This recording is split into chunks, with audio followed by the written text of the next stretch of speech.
Medak కొచ్చారంలో protocol వివాదంపై స్పందించారు మంత్రి కొండా సురేఖ.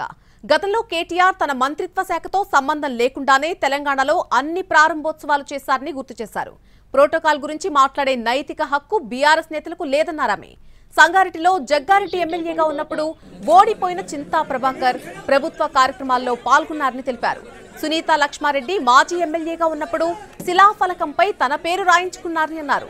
గోరుతో పోయేదాన్ని గొడ్డల వరకు తెచ్చుకున్నట్టు సునీతా లక్ష్మారెడ్డి తీరు ఉందన్నారు కొండా సురేఖ. కళ్యాణ్ లక్ష్మి చెక్కులతో పాటు తులం బంగారం విషయంపై త్వరలోనే సీఎం రేవంత్ రెడ్డి నిర్ణయం తీసుకుంటారని స్పష్టం చేశారు మంత్రి కొండా సురేఖ.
అమ్మ ఆదర్శ పాఠశాల కమిటీ వివోలు సభ్యులు మీడియా మిత్రులు అందరికీ కూడా మా పాఠశాల తరఫున స్వాగతం పలుకుతూ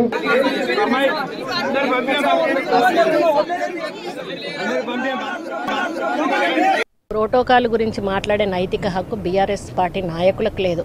ఈరోజు కేటీఆర్ అనేవాడు అన్ని జిల్లాలు తిరిగి ఆయన శాఖలకు కాకుండా వేరే శాఖల ప్రారంభోత్సవాలు, శంకుస్థాపనలు ఇవన్నీ చేసినటువంటి వ్యక్తి, ఒక షాడో ముఖ్యమంత్రిగా పనిచేసినటువంటి వ్యక్తి కేటీఆర్. ఆ రోజు మేము ఎవరం కూడా మాట్లాడలేదు. ఆయనే అన్ని తానే సీఎం లాగా మొత్తము రాష్ట్రాన్ని నడిపించిన వ్యక్తి కేటీఆర్. అప్పుడు ఏ ప్రోటోకాల్ పాటించారు? ఇదే పాత మెదక్ జిల్లాలో జగ్గారెడ్డి గారు ఎమ్మెల్యేగా ఉన్నప్పుడు ఆయన కాన్స్టిట్యున్సీలో ఆయన ప్రమేయం లేకుండా ప్రభాకర్ని కూర్చోబెట్టుకొని కార్యక్రమాలు నడిపించారు. అప్పుడు ఏ ప్రోటోకాల్ మాట్లాడారు? ఇదే సునీతా లక్ష్మారెడ్డి తను ఎక్స్ఎమ్మెల్యేగా ఉన్నప్పుడు తన శిలాఫలకం మీద ఎక్స్ఎమ్మెల్యే సునీతా లక్ష్మారెడ్డి అని రాయించుకున్నారు. అది ఏ ప్రోటోకాల్ పాటించారు? మేము అట్లా కూడా చేయలేదు. మా నాయకులు వచ్చి స్టేజ్ మీద కూర్చున్నారు. వాళ్ళందరూ కంటెస్టెడ్ క్యాండిడేట్స్ ఉన్నారు, పార్టీకి పనిచేసిన వాళ్ళు ఉన్నారు.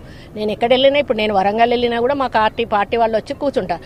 దాన్ని గౌరవంగా తీసుకొని వాళ్ళ పార్టీ వాళ్ళని కూర్చున్నప్పుడు మేము దిగండి అన్నప్పుడు వాళ్ళ మాట మాట్లాడితే బాగుంది. కానీ అనవసరంగా దాన్ని క్రియేషన్ ఎక్కువ చేసి ఇంకా దాన్ని పెద్ద గొడవ చేశారు. ఆ చిన్నదాంతో పోయేదాన్ని గొడ్డలతోటి నరుకున్నట్టుగా చేసుకున్నారు. అంతే తప్పితే దాంట్లో మా తప్పెక్కడా కూడా లేదు. వాళ్ళప్పుడు ఏ అధికారంలో ఉన్నప్పుడు ఏం చేస్తారో మేము అదే చేస్తున్నాం. వాళ్ళు చెయ్యని వాళ్ళు అయితే